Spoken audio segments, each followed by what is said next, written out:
You see, the French have an expression, uh, to explain is to excuse.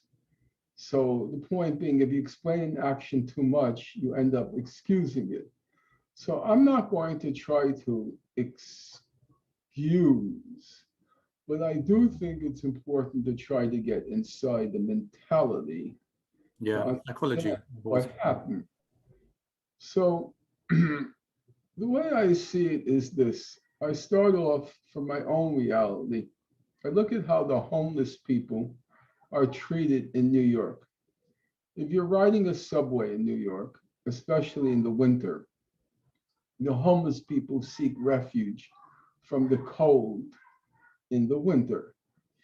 And um, they reek, they stink, they stink. They're all in rags. Their faces are, uh, let's call it pre-human, their visages, and the passengers feel revolted by the sights of these homeless people, often having mistakenly gone into the car where they are, discovering from the reeking that it's a homeless person, and then at the next stop, running out as if from the plague. So, what happened with the Nazis? Let's try to reconstruct in broad strokes, of course, what happened. Number one, by the time the Nazis come to Eastern Europe, remember, there were only 600,000 Jews in Germany. The bulk of the Jews were in Eastern Europe. Eastern Europeans are already Slavs. Slavs are Übermenschen. They're subhuman. Jews are from Eastern Europe. Most of them are very simple, poor. They're not cultured and educated.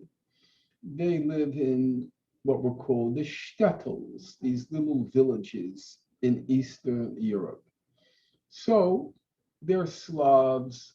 They live in shtetls. They're very simple, very primitive in their way of life. They get put in these ghettos, and the course of the ghettos, they begin to, a course of incarceration in the ghettos, they start looking like our homeless people. They stink. They stink. And their clothes are rags. They're bedraggled. They begin to look like our homeless people in the subways.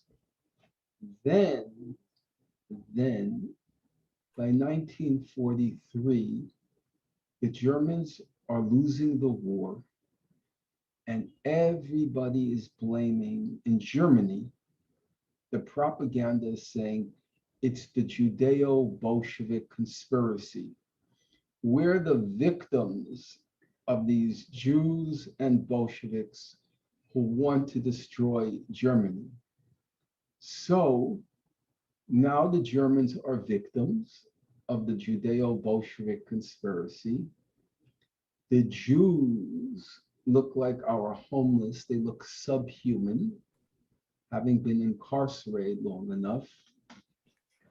And then the reports start coming back to Germany that our soldiers, they're dying like in droves on the Eastern Front. They got caught in the Russian winter. They're freezing to death. And the German economy is collapsing. So now you put all the elements together. They're Slavs, they're Jews, they're from the shtetls, they stink, they look like our homeless people. They're trying to destroy us. We're the victims of this Judeo-Bolshevik conspiracy.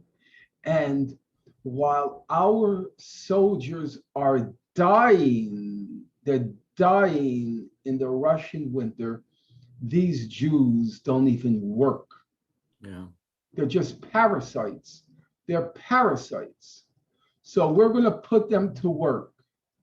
And if they're no longer able to work, and we have to choose between feeding our soldiers or feeding these Jews, we'll kill them.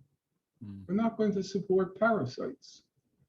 Our soldiers are dying, and they think that we're going to supply them with food and clothing, and they're not even able to work. So when you put together the whole picture and you start from the very elementary first point, how do we react to our homeless? And then you start compounding our own very unempathetic response to homeless people. You compound it by all the other factors which I've mentioned. The compounding of those factors, I don't find what the Nazis did so shocking. Mm. I do not. Okay, it's true, you have to cross a certain threshold to put them in gas chambers. It's true, you have to cross a certain moral threshold, but it's not the chasm, I think, that people imagine when you consider they saw themselves as victims of the Judeo-Bolshevik conspiracy. The army was dying in droves in Eastern Europe. It was because of the Jews who were in these camps but not working, or some of them were no longer able to work. So should we feed them or should we feed our soldiers? When you start putting it together, Yeah. not so shocking.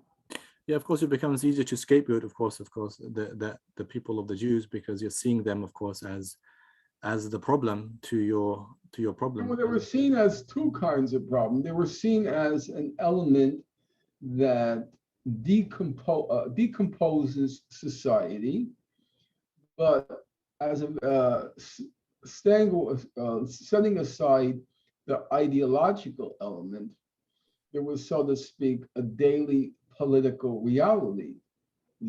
Germans were told that things are terrible now, our country's falling apart, our soldiers are dying. It's because of that Judeo-Bolshevik conspiracy.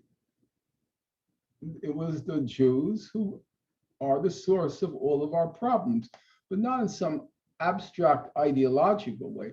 In a very practical way, there was a war going on. We have to remember, Yeah. obviously, I'm not making excuses. No. But we have to remember, after the Chinese and the Russians, about 20 to 30 million Russians were killed, about 25 million Chinese were killed. The next largest number of people killed in World War II were Germans. It was 9 million Germans were killed. Um, Again, it's not to make excuses, to try to Well, understand what happened yeah. and to recognize that I just don't feel we're so far away from that mentality. It's very easy for people Yeah. to adjust to realities which a year ago they would have found absolutely abhorrent. Very easy for people to make the adjustment. I live on this boulevard called Ocean Parkway. And if you walk down Ocean Parkway, I know it's hard to believe, it's funny almost in a sad sort of way. Uh, on the ground, you see 10, 20, 30 homeless people laying there, laying there. You don't know if they're drunk. You don't know if they're dead. You don't know if they're alive. Nobody has a clue. And the boulevard is on the way to the beach, Coney Island Beach. You just walk by. You don't even know if they're dead or alive.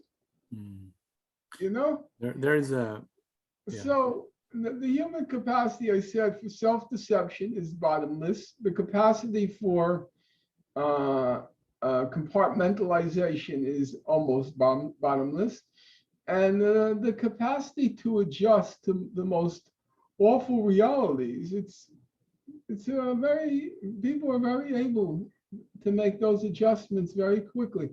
You'd be very surprised how no, no, no, no, no, never, never, never, never, never becomes okay. yeah, true. That's very true. That's very true.